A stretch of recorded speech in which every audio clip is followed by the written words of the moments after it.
There was a time when bloating was just a part of my everyday life.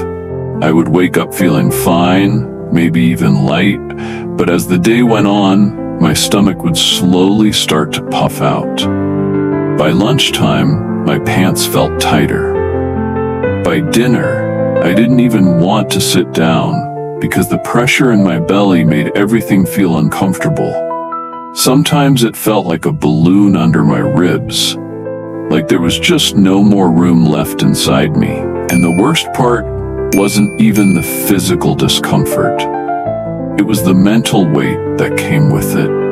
That quiet self-consciousness, that background irritation, that exhaustion from constantly thinking about your body when all you really want is to just live your day.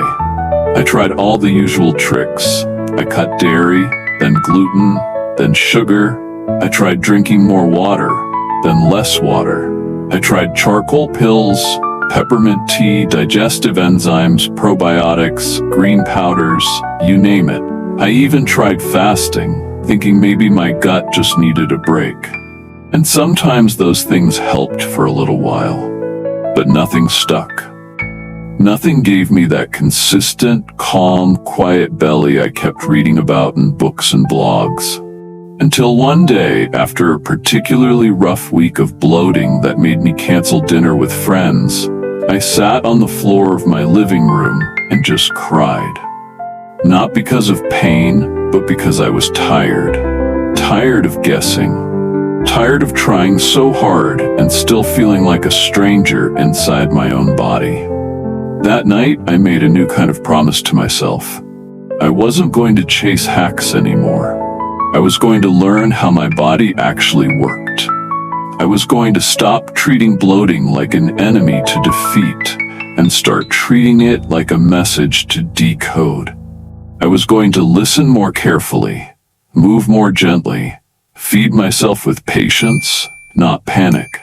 And that shift changed everything. The first thing I realized was that bloating wasn't just about what I was eating.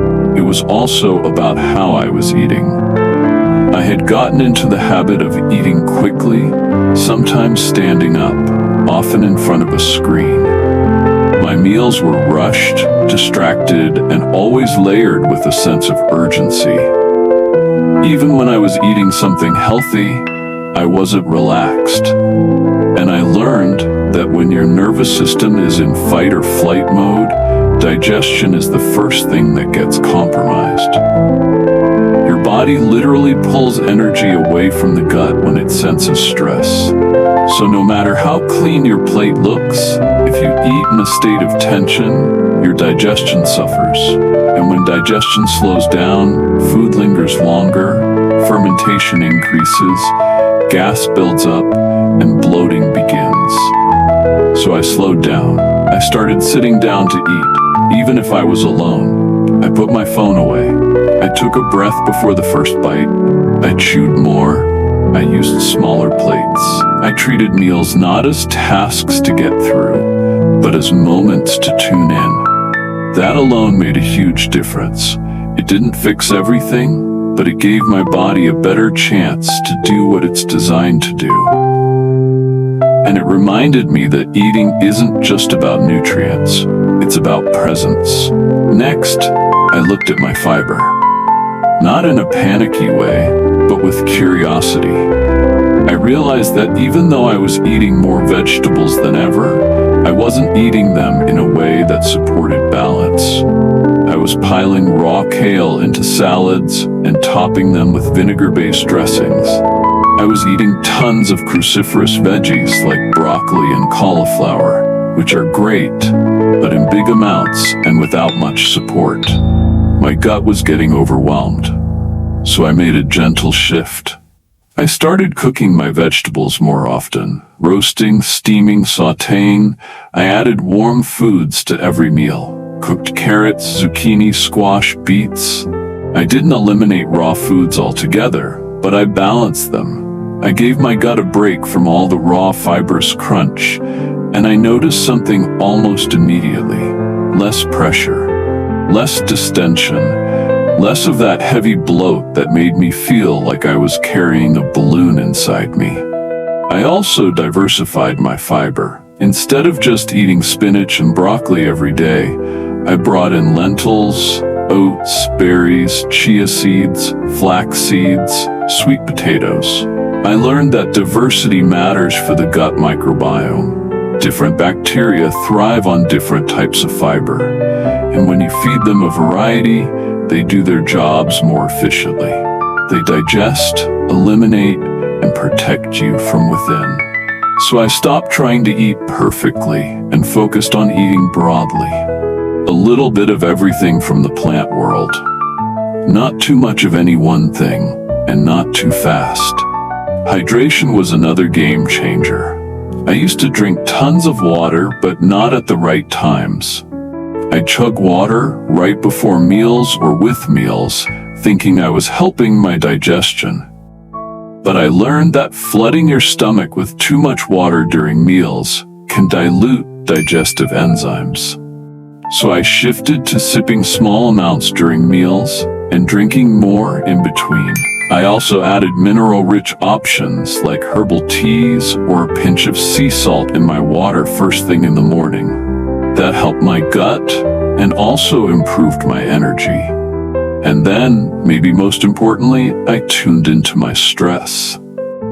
Because what I began to understand was that bloating wasn't just physical for me, it was emotional. It was my body's way of expressing tension I didn't have language for. If I had a hard conversation at work or was feeling overwhelmed by deadlines or relationships or even just the news, it would show up in my stomach.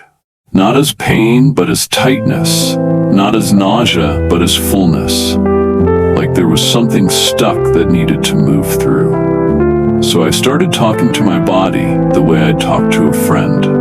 I'd place a hand on my belly, breathe deeply, and say, "I hear you. I'm here. You don't have to hold it all. You're safe." It sounds simple, maybe even silly, but it mattered. That kindness, that attention, that softness, it shifted something. Because bloating wasn't the problem. It was the signal, the invitation. The body saying, I need care, I need space, I need slowness. Once I understood that, everything started falling into place. I stopped searching for the next miracle food or the perfect supplement. I started building days around rhythm, not reaction. I stopped skipping breakfast and made time for warm meals. I stopped overcomplicating lunch and went for balance. I stopped punishing myself for wanting dinner and instead made it grounding, gentle, and warm. I added movement that helped with digestion, things like walking after meals, twisting stretches, belly breathing. I didn't push my body anymore. I partnered with it. Over time, that consistent kindness started to add up. My bloating didn't disappear overnight, but it softened, it eased, it stopped being constant. I started having more days when I didn't even think about my stomach. Days when I could go to bed without feeling swollen. Mornings when I woke up feeling light in the best way, not empty, just clean, steady, quiet. My clothes fit better, not because I changed my body, but because the inflammation went down. The stress in my belly melted away, and I didn't have to guess anymore. I knew how to feed myself in a way that felt good. I trusted that when bloating did show up, it wasn't a failure. It was just a message, and I had the tools to respond with care. If you're listening to this right now and feeling like bloating has taken over your body, your mood, your confidence, please know this. You are not broken. You're not alone, and you don't have to figure it all out at once. Start with one gentle step. Slow down your meals. Cook your vegetables. Breathe before you eat. Add one new fiber-rich plant to your plate each day. Drink your water between meals instead of during. Take a walk after dinner. Put your hand on your belly and just say, I'm here. I'm listening. Let's work together. It's not about perfection, it's about presence. It's not about fighting your symptoms, it's about hearing their wisdom. And most of all, it's about remembering that your body wants to feel good. It's always trying to return to balance. You just have to stop getting in its way and start getting in sync. If you'd like some support, I've created a free Bloat to Balance guide with everything that helped me the most. Recipes, habits, mindset shifts, and the exact fiber combinations I still rely on to this day. You can find the link in the description, or just comment balance, and I'll send it straight to you. In our next episode, we'll be talking about sleep. Not just how to fall asleep, but how to stay asleep. Deep, uninterrupted, nourishing rest, and the surprising role that food plays in making that happen. Until then, take care of your belly, and it will take care of you.